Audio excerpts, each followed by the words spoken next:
Evet arkadaşlar merhabalar. Eğitim serimizin 28. videosundayız. Bu videoda yine pivot table ve özelliklerinden bahsetmeye devam ediyor olacağız. Yine aynı verim var arkadaşlar. Pivot tablo oluşturmadan ilk defa bu videodan başlayıp izleyenler için de hemen verimi tanıtmak istiyorum.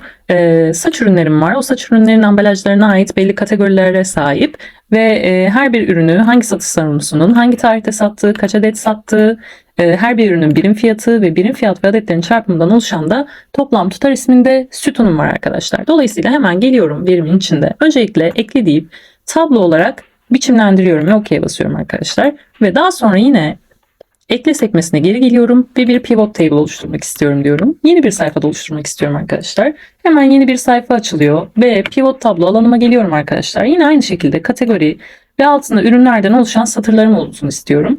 Ve bir yanına da adetler ve toplam tutar yer alsın istiyorum. Ve toplam tutarı da hemen aynı şekilde geliyorum. Giriş sekmesinden currency olarak ayarlıyorum arkadaşlar. Alan ayarlarına ilgili şimdilik yapacaklarım bu kadar.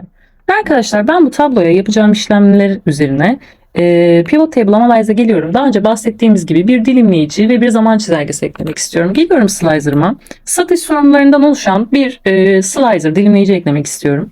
Dolayısıyla OK'ye tıklıyorum arkadaşlar. Hemen 2 tane sütundan oluşsun istiyorum. Şu şekilde. Hatta 3 taneden oluşsun. Şöyle geniş geniş görelim. Yanına alıyorum. Ve arkadaşlar aynı şekilde bir de Analyze kısmına tekrar geliyorum. Bir de zaman çizelgesi yani bir timeline oluşturmak istiyorum. Yine tarihi seçiyorum. Geliyorum buraya. Burada da yıllarım olsun. Şöyle küçültelim. Bir tane daha ekleyelim. Hatta direkt gelelim CTRL-C deyip yanına kopyalayalım. Şöyle bitişik bir şekilde dursun istiyorum. Burada da aylar olsun arkadaşlar. Şimdi gelelim arkadaşlar, ben bugün ne inceleyeceğim, neyden bahsedeceğim. Bildiğiniz gibi geliyorum Pivot Table Analyze kısmına arkadaşlar. Daha önce dediğimiz gibi opsiyonlardan, alan ayarlarından, bir slicer ve dilimleyici eklediğimizden, nasıl ekleyebileceğimizden, özelliklerinden bahsetmiştik arkadaşlar. Dolayısıyla şu bir yanında aslında ben şuradaki alanlardan ne yapabiliriz, ne işe yarar, bunlardan bahsetmek istiyorum bu videoda. Şöyle biraz da yakınlaştıralım. Arkadaşlar öncelikle şurada sırada Filter Connections dediğimiz bir kısım var. Yani filtrelerin bağlantısı diye bir kısım. Bakın buraya tıkladığımda ben neyi görüyorum arkadaşlar? Hangi tablonun üzerindeyken ben buraya geldiysem o tabloya ait bağlantılı filtreleri görüyorum. Yani bu ne demek arkadaşlar? Bakın satış sorumlusu isminde slicer'ımın ismi var ve tarih date sütununa ait de oluşturduğum timeline'lar yani zaman çizelgelerinin burada olduğunu görüntüleyebiliyorum. Yani arkadaşlar burada eğer birden fazla pivot tabloyla çalışıyorsanız ve neyi, hangi slicer'ı, hangi dilimleyiciyi, hangi timeline'ı, hangi pivot tabloya bağladığınızdan emin değilseniz ve belli bir analiz yapıyorsanız ve farklı şekilde bağlanmasını da istiyor olabilirsiniz. Bunların bir dashboard, bir analiz hazırladığınızda bu geçerli bir şey arkadaşlar. O zaman bu şekilde buradan hangi tablodan bakmak istiyorsanız onun üzerine gelip Analyze kısmından bu Filter Connections kısmına tıklayarak o tabloya ait bağlı olan tüm dilimleyicileri, filtreleri görüntülüyor olabilirsiniz. Öncelikle bundan bahsetmiş olalım. Şimdilik OK diyorum arkadaşlar. Arkadaşlar bildiğiniz gibi ben yeni bir veri ekledikten sonra pivot tablomda onu görebilmek için yenileme işlemi yapmam lazımdı. Onu da ya pivot tabloda sağ tıklayıp refresh yani yenile demem gerekiyordu ya da şu yine aynı yerde pivot table analyze yazan kısımda şuradaki refresh'e basmam gerekiyordu. Ama yanında bir kulakçık var. Ondan bahsetmek istiyorum arkadaşlar. Şurada refresh all diye bir seçenek var. Eğer diyelim ki büyük bir veri analiz ettiniz ve birden çok pivot tabloyla çalışıyorsunuz ve her bir pivot tabloda birbirine bağlı ve aynı veriden oluşuyor. Tek tek gidip hepsine sağ tıklayıp refresh yapmanıza ya da buraya gelip yenile yapmanıza gerek yok. Yani bir sayfadaki tüm tabloları, tüm yenilenecek verileri buraya gelip refresh all diyerek hepsini yeniliyor olabilirsiniz arkadaşlar. Ve arkadaşlar bir yanında da Change Data Source dediğimiz aslında veri kaynağını nasıl değiştirebileceğimizle alakalı bir kısım var. Bundan daha önce bahsetmiştik. Benim bugün incelemek istediğim kısım aslında daha önce incelemediğimiz ve bahsetmediğimiz şu alan arkadaşlar. Bakın öncelikle şurada Clear, Select ve Move Table yani temizle, seç ve pivot tabloyu taşı isminde 3 tane seçeneğimiz var. Clear aslında anlayabileceğiniz gibi benim pivot tablomu temizlemeye yarıyor arkadaşlar. Bakın Clear All dersem benim pivot tablom artık mevcut olmuyor. CTRL-Z'ye tekrar basıyorum. Ve Clear All'un altında da arkadaşlar Clear Filters diye bir kısım var. Bu ne işe yarıyor? Ben burada bildiğiniz gibi dilimleyiciler ekledim. Belli başlı filtreler ekledim. Mesela ben birini seçeyim. Ahmet Sevim isimli satış sorumlusunu seçeyim. Ve onun da 2023 yılına ait satışlarını görmek isteyeyim. Belli başlı filtreler yaptım. Ben tekrar pivot tablomun içine tıklayıp bu sekmeye geldiğimde eğer clear deyip, bakın clear filters demin biraz önce aktif değildi ama şu an aktif durumda. Çünkü ben belli başlı filtreler yaptım ve bu filtreleri bir tablodaki ya da birden çok tablodaki bozmak istiyorsam eğer buradaki clear filters'a basabilirim. Bakın tıklıyorum. Aynı şekilde arkadaşlar ben bu tüm filtreleri aynı anda bozabiliyorum. Ve arkadaşlar bir altında da select, yani seç denilen bir kısım var. Bu ne işe yarıyor arkadaşlar? Pivot tabloyu seç diyorum. Bakın tüm hepsini seçiyor. Gelip buraya CTRL A dememle arkadaşlar aynı şey aslında. Ama bakın seçiliyken farkındaysanız yine aynı şeye basıyorum. Şu yukarıdaki değerler de aktif oldu buna bastıktan sonra. Yani seçilebilir hale getirmekle gibi düşünebilirsiniz bunu. Bir üstünde Labels and Values, Values ve Labels denilen 3 tane seçenek var arkadaşlar. Bunlar ne? Bakın sadece Values'a tıkladığımda ne oluyor? Sadece sayısal değerleri, yani benim pivot tablo alanlarında değer olarak atadığım kısmı seçiyor arkadaşlar. Tekrar geliyorum. Sadece Labels dersem de benim başlıklarımı, yani satırlarımı ve üstteki başlıklarımı seçiyor. Yine ikisi de dersem de aslında tüm tabloyu seçiyor oluyor arkadaşlar. Bu özellikle bir sayısal veriyi sadece seçip bir yere kopyalamanız gerekebilir sadece değer olarak. Burada bir kısa yol gibi düşünebilirsiniz. Ve arkadaşlar ben bir pivot tabloyu başka bir yere, bir sayfada ya da farklı bir sayfada başka bir yere taşımak istiyorsam ne yapıyordum? CTRL A'ya basıp kopyalayıp ya da kesip başka bir yere yapıştırıyordum arkadaşlar. Ya da aynı şekilde şöyle yanında el çıktığında ben bunu taşıyabiliyordum. Bakın böyle istediğim yere bırakabilirim şu anda. Tekrar geliyorum buraya. Move Table dediğimizde aslında bununla aynı işlevi yarıyor. Tıklıyorum bunu arkadaşlar.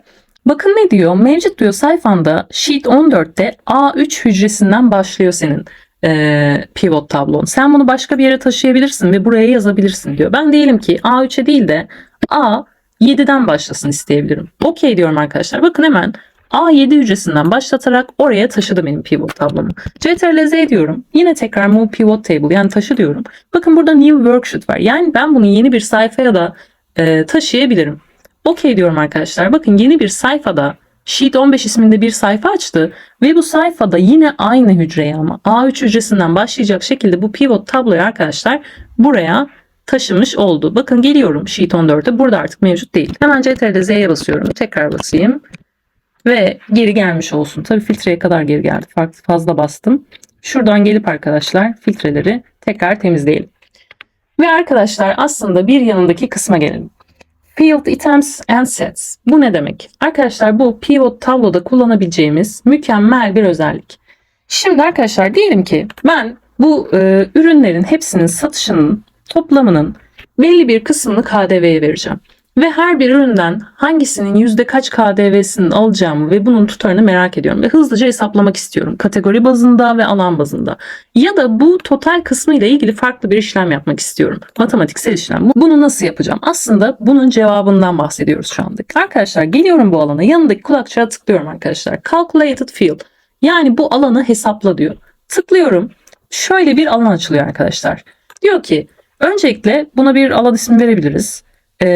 Şu altında formül denen bir kısım var arkadaşlar. Bu formül kısmına geliyorum. Ben ne yapmak istiyordum? Öncelikle şu sıfırı siliyorum arkadaşlar. Buraya hangi benim sütun isimlerim, bakın bu fields yazan alanlarda yer alıyor. Öncelikle hangi alanla ben işlem yapmak istiyorsam buradan onu seçip eklemem gerekiyor. Ben sum of total, yani toplam tutarla işlem yapmak istiyorum. Geliyorum bunu seçiyorum. Altındaki insert field alana ekleye tıklıyorum arkadaşlar. Bakın tıkladım. Formül kısmında total yazdı. Şimdi ben bu total kısmıyla ne yapmak istiyorum? Ben bu değerlerin her bir kategori ve her bir ürün için toplam tutarındaki %18'ini bulmak istiyorum. Dolayısıyla ne yapmam lazım? 0,18 ile benim bunları çarpıyor olmam lazım arkadaşlar. Ben manuel olarak buraya çarpı diyorum. 0,18 diyorum arkadaşlar. Hemen geliyorum. OK'ye basıyorum. Ne yaptı bakın? Sum of field diye bir tane yanına alan açtı. Ve burada bunların %18'ini aldı arkadaşlar. Bu dediğimiz gibi çok önemli, çok değerli bir özellik ve hızlıca belli başlı işlemler yapmamızı sağlayacak arkadaşlar. Bununla ilgili her bir alan için çok farklı işlemler yapıyor olabiliriz arkadaşlar. Şurada solve order diye bir kısım var arkadaşlar. O solver ile ilgili daha sonra inceleyeceğimiz bir bölüm. Dolayısıyla şimdilik şundan bahsetmek istemiyorum.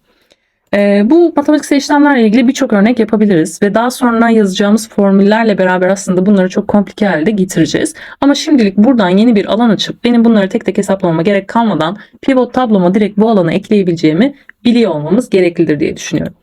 Ve bir yanında arkadaşlar pivot chart dediğimiz bir şey var. Pivot chart nedir? Aslında pivot tablodaki özet verilerine görseller, öğeler ekleyerek pivot tabloları tamamlayan ve karşılaştırmaları, desenleri ve eğilimleri kolayca görebilmemizi sağlayan bir araç arkadaşlar. Yani benim nasıl pivot tablomda belli satır etiketleri var, belli sütunlar var, değerler var. Bunlarla uygun bir şekilde aslında bir grafik elde ediyor olacağım bunu tıklarsam. Ama dediğimiz gibi onların görselliği, dizaynı ile alakalı belli başlı ayrıntılar var. Bir sonraki videoda bundan bahsediyor olacağız. Ama şu an benim pivot tablo ile alakalı bahsedeceğim bir diğer şey arkadaşlar aslında çok da bilinmeyen ve çok efektif bir özellik. Nedir bu arkadaşlar? Ben herhangi bir satırda bir özet tablo ile alakalı ayrıntılara bakmak istiyor olabilirim. Bunun için ne yapmam lazım? Daha doğrusu öncelikle bu ne demek? Diyelim ki ben cam şişede kaç adet ürün satıldığını burada görebiliyorum. Toplam satış tutarını görebiliyorum ve burada bir KDV hesapladık. Bunu da görebiliyorum. Ama ben ana veride bu cam şişeye ait belli başlı tüm verileri bir yerde görmek istiyorum. Mesela saç yağı daha düşük ya da bu saç yağına ait belli verileri görmek istiyorum. Benim ana verimde neler var? Bunun için ne yapabilirim arkadaşlar? O mevcut istediğim ayrıntısını istediğim satıra gelip sağ tıklayıp dersem ki Show Details yani detayları göster. Bakın tıklıyorum hemen. Ne yaptı arkadaşlar? Benim yeni bir sayfa açtı Sheet 16 diye ve saç yağına ait tüm verileri buraya getirdi arkadaşlar.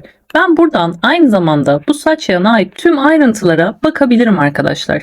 Hangi tarihte, hangi satış sorumlusu tarafından, yani benim ana verime gidip filtreleme yapmak yerine tek tek şöyle en üste çıkalım. Ana verimde gelip mesela buradan saç yağını seçmek yerine direkt pivot tablomda sağ tıklayıp bunu yapabilirim. Mesela arkadaşlar aynı şeyi teneke şişe için yapalım. Tıklıyorum sağa, Show Details diyorum. Bakın yine Sheet 17 diye yeni bir sayfa açtı. Bu sefer de teneke şişeye ait tüm verileri bana getirdi. Buradan dediğimiz gibi ayrıntılarına bakıyor olabiliriz. Bu da aslında Excel'in çok da bilinmeyen ama çok kullanıldığında efektif olan bir özelliğidir. Ve arkadaşlar aynı zamanda şu benim Pivot Table Analyze dediğim kısımdaki yaptığım ve şimdiye kadar anlattığımız tüm her şeye ben aynı zamanda nereden erişebiliyordum? Bunu da biliyor olmamızda fayda olduğunu düşünüyorum. Aslında yeri geldikçe bahsettik ama ben herhangi bir pivot tablodaki alanda sağ tıklarsam eğer arkadaşlar ben bunun veri formatına, yenilemeye, A'dan Z'ye ya da küçükten büyüğe sıralamaya, şurada yaptığımız seçme değerlerine ya da bir şu KDV'ye eklediğimiz formül kısmına ya da field settings'te baktığımız belli başlı toplam, ortalama, maksimum, minimum gibi ya da yüzde olarak satırların, sütunların toplamı gibi belli başlı yerlere buradan da geliyor olabilirim. Ya da alan ayarlarına buradan gelebilirim. İlk başta bahsettiğimiz Pivot Table Options dediğimiz pivot tablonun seçeneklerine buradan gelebilirim. Ya da alan listesini açıp kapamayla alakalı ayarları buradan yapabilirim. Yani arkadaşlar ben bu Pivot Table Analyze sekmesinde yaptığım birçok şeyi pivot tablonun üzerinde sağ tıklayarak da gidip yapıyor olabilirim arkadaşlar. Yani iki yerden de yapılıyor olduğunu biliyor olmamız gerekiyor. Ve arkadaşlar bu videoluk aslında anlatacağım bu kadar. Şöyle küçük nüanslara değindiğimizi düşünüyorum ve gerçekten önemli özellikler. Bir sonraki video dediğimiz gibi pivot chart özellikleri nasıl kullanacağımız, biçimlendireceğimizden bahsedeceğiz. Daha sonra da pivot tablonun da dizaynından bahsedip aslında küçük bir dashboard hazırlamaya başlıyor olabileceğiz. Dolayısıyla şimdilik görüşmek üzere diyelim.